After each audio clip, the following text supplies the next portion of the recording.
Bible अध्ययन श्रृंखला के अंदर आपका हार्दिक स्वागत है।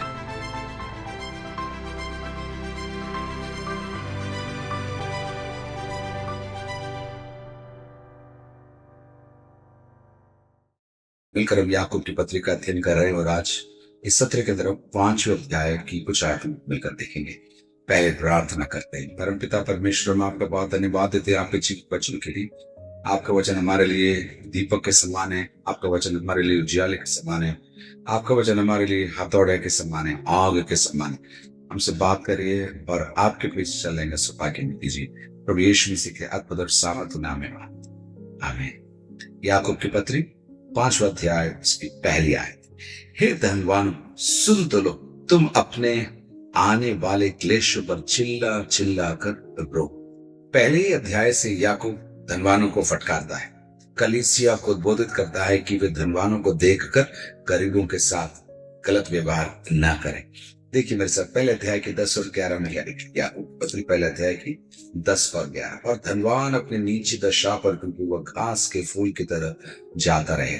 याकूब धनवान को याद दिला रहा है, आज तो धनवान है लेकिन तू घास की तरह जाता रहे। उसके बाद दूसरे अध्याय के अंदर भी तीसरी आयत में, और तुम उस सुंदर वस्त्र वाले का मुंह देखकर कहो तू वहां अच्छी जगह बैठ, और उस कंगाल से कहो तू यहाँ खड़ा रहे या मेरे पापों के पास बैठ। तो क्या तुमने आपस में भेदभाव न किया? कलीसिया को चेतावनी देता है और कहता है, तुम अच्छे कपड़े वालों को या धनी लोगों को देखकर उन्हें ऊंची कुर्सी और गरीब को देखकर उनके पैरों पर बैठने के लिए अगर कहते हो तो तुम उनके साथ भेदभाव करते हो। उसी श्रृंखला में 5वें अध्याय की पहली आयत में याकूब कहेगा, हे धनवान, सुन तो लो, थोड़ा ध्यान दो, थोड़ा सचेत हो जाओ, सुन तो लो, तुम अपने आने वाले क्लेशों पर चिल्ला चिल्ला कर रोगे। ये क्या बात? याकूब कह रहा है, धनवानों ने अपना मन, अपना भरोसा अपने धन पर रखा है, और जब उन्होंने अपने धन पर अपना भरोसा रखा है तो एक दिन आएगा उनका भरोसा टूट जाएगा, और जब वो टूटेगा तब क्या होगा? वे चिल्ला चिल्ला कर रोएंगे। इतना ही नहीं, याकूब की पत्री के अंदर 5वें अध्याय में प्रभु यीशु मसीह के दूसरे आगमन की चेतावनी, सूचना अलग अलग रीति से याकूब मुझे और आपको देता है। और यहाँ पर और आने वाले आयतों के अंदर भी याकूब मुझे और आपको याद दिलाएगा, यीशु जल्दी आने वाला है, और जब यीशु आएगा धन उनके काम नहीं आएगा, और जो उन्होंने संचय किया है, बटोरा है, वो भी उनको फायदे का नहीं रहेगा। इसलिए उन्हें क्या करना है? चिल्ला चिल्ला कर रोना है। चौथे अध्याय के अंदर 8वीं आयत में याकूब ने कहा था, तुम परमेश्वर के निकट आओ तो परमेश्वर तुम्हारे निकट आएगा। और फिर 9वीं आयत में उसने कहा, दुखी हो और शोक करो और रो। केवल आपको रुलाने के लिए नहीं, लेकिन अपने पापों के विषय में, अपने दुर्व्यवहार के विषय में तुम्हें चिंतन करना होगा, और चिंतन करके तुम्हें पश्चाताप करना होगा, और पश्चाताप के तहत तुम्हें दुखी, शोकित और रोना होगा। धनवानों को भी वही बात कर रहा है, चिल्ला चिल्ला कर तुम रो, चिल्ला चिल्ला कर तुम रो। मत्ती रचित सुसमाचार उसके 19 अध्याय के अंदर मैं आपको लेकर जाना चाहता हूं। मत्ती 19 के 23वीं आयत में देखिए क्या लिखा, 19 के 23। तब यीशु ने अपने चेलों से कहा, मैं तुमसे सच कहता हूं कि धनवान का स्वर्ग के राज्य में प्रवेश करना कठिन है। तुमसे फिर कहता हूं कि परमेश्वर के राज्य में धनवान के प्रवेश करने से ऊंट का सुई के नाके में से निकल जाना सहज है। तो यीशु मसीह के शब्दों को कह रहा है, धनवान का स्वर्ग राज्य में प्रवेश करना। तो एक सवाल मैं पूछूं, तो क्या धनी होना गलत है? धन संचय करना गलत है? थोड़ा ऊंचे उठने की इच्छा रखना गलत है? धनी होना गलत नहीं है, लेकिन धन पर भरोसा करना गलत है। और स्वाभाविक है, जब आपके पास धन होता है तो आपका मन और आपका ध्यान धन पर लगा रहता है। आपके पास 4 है तो उसको 8 करने में आपका समय लगेगा, और आपके पास 8 है तो आपको लगेगा मुझे अन्यों की जरूरत नहीं, खुदा की भी जरूरत नहीं, मेरे पास पैसा है। ये है इसका मूल आशा। धनी होना गलत नहीं। परमेश्वर के राज्य में सब गरीब रहेंगे, ऐसा नहीं है। प्रभु के वचन के अंदर विशेष मुझे और आपको प्रभु ने धनी होने के लिए बुलाया है, आशीषों में धनी होने के लिए बुलाया है। धन में भी आप और हम धनी हो सकते हैं, लेकिन हमारा मन, हमारा ध्यान पैसों पर नहीं, परमेश्वर पर होना चाहिए। अब चेतावनी को आगे बढ़ाते हुए दूसरी आयत में याकूब कहता है, तुम्हारा धन बिगड़ गया है और तुम्हारे वस्त्रों को कीड़े खा गए। वस्त्र दूसरे अध्याय में याकूब ने कहा था ना, जब तुम्हारे बीच में कोई अच्छे अच्छे वस्त्र पहन कर आए तो उसके वस्त्रों को देखकर या उसके आभूषण को देखकर तुम उन्हें ऊंचा स्थान देते। वही वस्त्रों में क्या हो गया? कीड़े लग गए, कीड़े लग गए, तुम्हारा धन बिगड़ गया। शेयर मार्केट में देखिए, कभी लोग पैसा डालते हैं या फिर बिटकॉइन में पैसा डालते हैं, कहीं कभी कभी इन्वेस्टमेंट करते हैं, वो उनका पैसा खराब हो जाता है, बर्बाद हो जाता है। और एक और चीज, धनी लोगों के लिए याकूब कहेगा, तुम गरीब लोगों का पैसा लेकर तुम दुर्व्यवहार कर रहे हो। आगे क्या है तुम्हें आएगा, तुम्हारा धन क्या हो गया? बिगड़ गया। तुम्हारे वस्त्र क्या हो गए? कीड़े खा गए। तीसरी आयत, तुम्हारे सोने चांदी में काई लग गई है। सोने चांदी में काई लग गई। आपने अखबार में पढ़ा होगा, लोग छिपा कर रखते पैसे, उसके बाद मालूम पड़ता है वे सब खराब हो गए और किसी काम के नहीं रहे। इसके विपरीत परमेश्वर ने जो हमारे लिए स्वर्ग में मिरास रखी है, आत्मिक धन रखा है, स्वर्गीय आशीषें रखी है, उसको वर्णन करते हुए पत्रस अपनी पहली पत्री के पहले अध्याय के अंदर ये बात कहता है, अर्थात एक अविनाशी और निर्मल और अजर मिरास के लिए जो तुम्हारे लिए स्वर्ग में रखी। पत्रस कह रहा है, मेरे और आपके लिए परमेश्वर ने एक मिरास रखी, उसको न तो कोई कीड़ा खा सकता है, न उस पर काई लग सकती है, न वो बिगड़ सकती है, क्योंकि वो क्या है? अजर है। उतना ही नहीं, अविनाशी है और निर्मल भी है। लुटकर आता है, तुम्हारे सोने चांदी में काई लग गई है और वो काई तुम पर गवाही देगी। काई तुम पर गवाही देगी। जिनका तुमने अत्याचार किया वो तो करा ही रहे, लेकिन तुम्हारी कमाई तुम पर क्या क्या करेगी? तुम पर गवाही देगी, तुम्हारे विरोध में गवाही देगी कि ये गलत रीति से संचय किया गया है। और वो काई क्या गवाही देगी? आगे की आयतों के अंदर आएगा। चलिए आगे चलते हैं। और आग के समान तुम्हारा मांस खा जाएगी। न केवल तुम्हारा धन बिगड़ेगा, न केवल तुम्हारे वस्त्रों पर कीड़े पड़ेंगे, पर तुम्हारे सोने और चांदी में क्या होगी? काई लग जाएगी। और इतना ही नहीं, और आग के समान तुम्हारा मांस खा जाएगा। क्या कठोर शब्द याकूब प्रयोग कर रहे हैं। तुम्हारा मांस खा जाएगा, अर्थात तुम्हें शारीरिक रूप से भी खत्म कर देगा। धन की इच्छा करना अच्छा है, लेकिन धन का लोभ करना मौत का कारण भी हो सकता है। कितने लोग हैं जिन्होंने गलत रीति से धन अर्जित करने के चक्कर में अपने प्राण को गवा दिए, अपने परिवार को गवा दिए, कहीं कहीं इज्जत गवा दी, लेकिन कहीं कहीं सच में वो मौत के घाट उतर गए हैं। यही बात याकूब कह रहा है। और आग के समान तुम्हारा मांस खा जाएगा। क्या? वो धन जिस पर काई लग गई है, वो धन जो बिगड़ गया, वो धन जो तुमने गलत रीति से संचय किया। याकूब कह रहा है, तुम इन बातों को सोचकर क्या करो? रो, चिल्ला चिल्ला कर रो।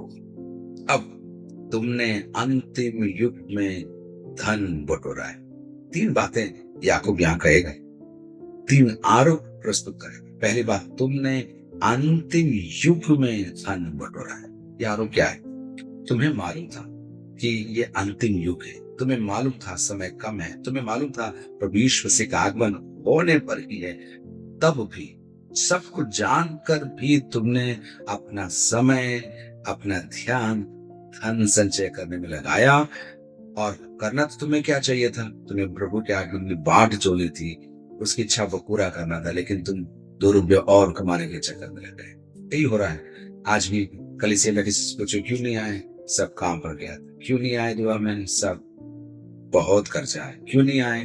मुझे चुकाना है। मेरे प्रियो, जो लिया है वो तो देना है, कमाना है, बढ़ना है, खरीदना है, उन्नति करना है, ये सब प्रभु के प्लान के अंदर है। लेकिन हर चीज का एक संतुलन होना जरूरी है, हर चीज की एक मात्रा होना और सीमा होना जरूरी है। तुमने अंतिम युग में धन बटोरा है।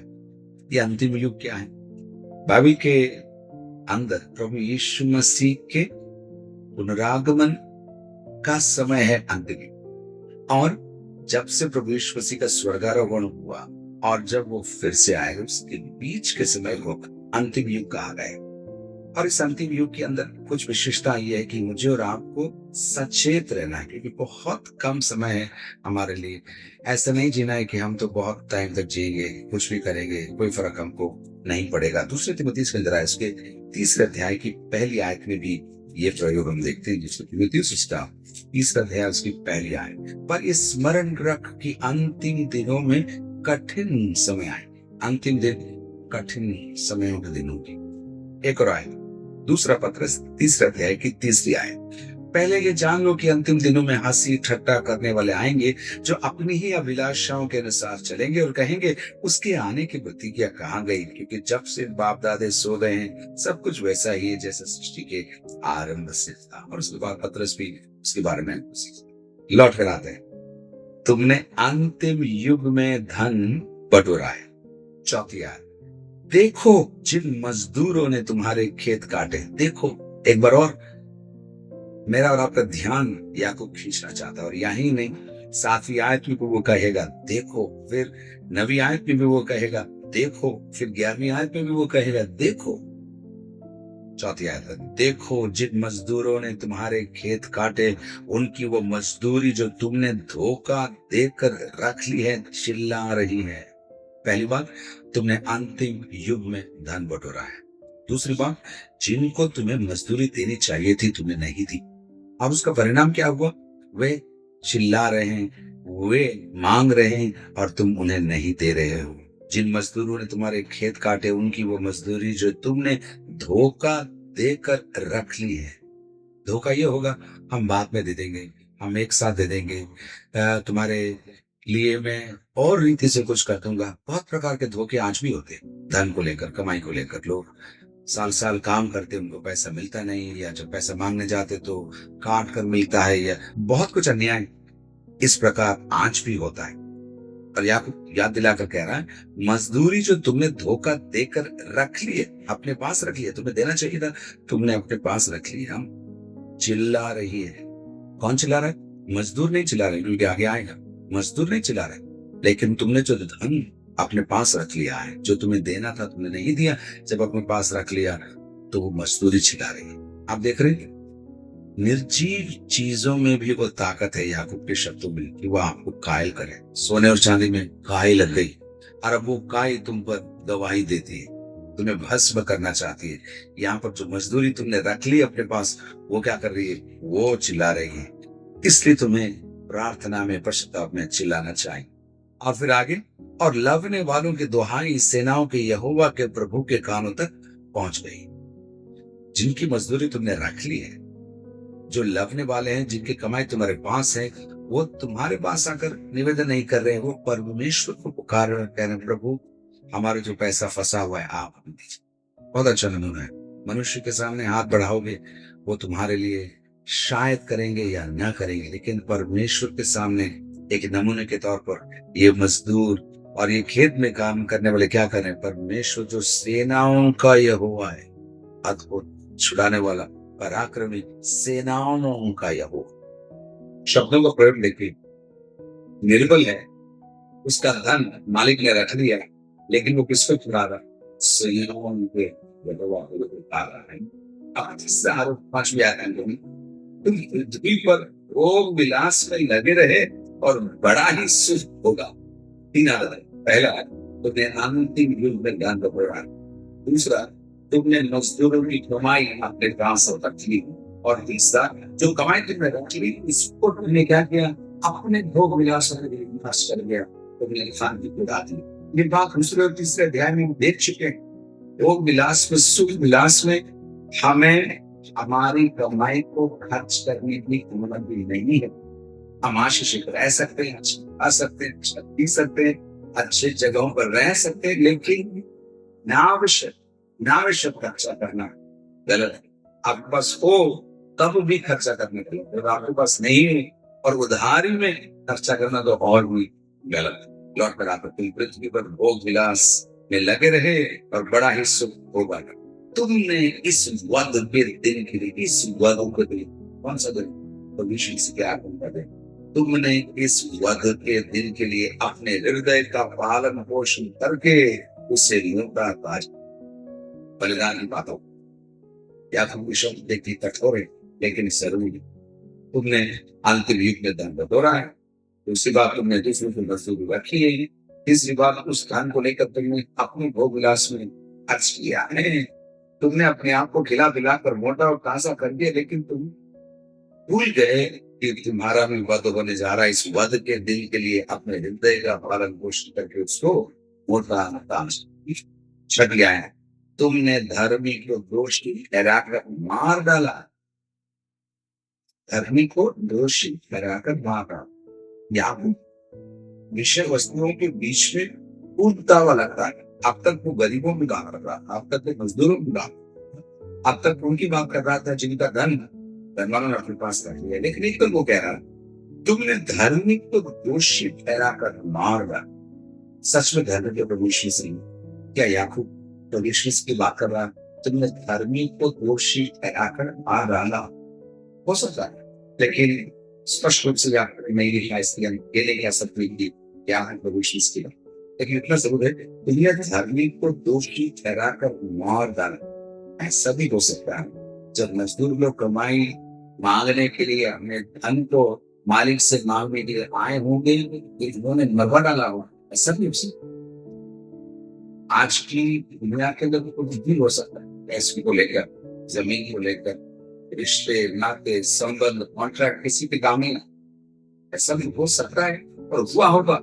तुमने धर्मी को दोषी ठहराकर मार डाला। और आगे देखिए, वो तुम्हारा सामना नहीं है, तुम्हारा सामने नहीं आया, तुम्हें कोर्ट में खींच कर लेकर नहीं गए। कोर्ट की बात इसलिए मैं कह रहा हूँ क्योंकि पहले अध्याय में हमने देखा था कि धनी लोग गरीबों को पैसा ना देने के कारण या पैसा ना लौटाने के कारण न्यायालयों में खींच कर ले जाते, उन पर आरोप लगाकर मसीह के नाम से उन्हें निंदित करना। यहाँ पर देखिए, जिनका धन खींचा जा रहा है वे इन सामग्री का शांत रहकर, लेकिन सेनाओं भी आपको बात थी। एक बार और, तुमने धर्मी को दोषी ठहराया और मार डाला। वह तुम्हारा सामने नहीं है, वह तुम्हारा सामना नहीं करता, लेकिन उसका परमेश्वर तुम्हारा सामना करे। वह अपने परमेश्वर की दुहाई देगा और उस दुहाई के जवाब में परमेश्वर न्याय के दिन, अंतिम दिन, एक और शब्द का प्रयोग किया ना, वध के दिन, वध के दिन क्या कह रहा है? परमेश्वर तुम्हारा सामना करेगा यदि कोई निकल। इस वाक्य पर 3 आरोप है। धनियों को निर्देश है और साथ ही साथ चेतावनी भी है। प्रभु आपको बहुत बहुत आशीष।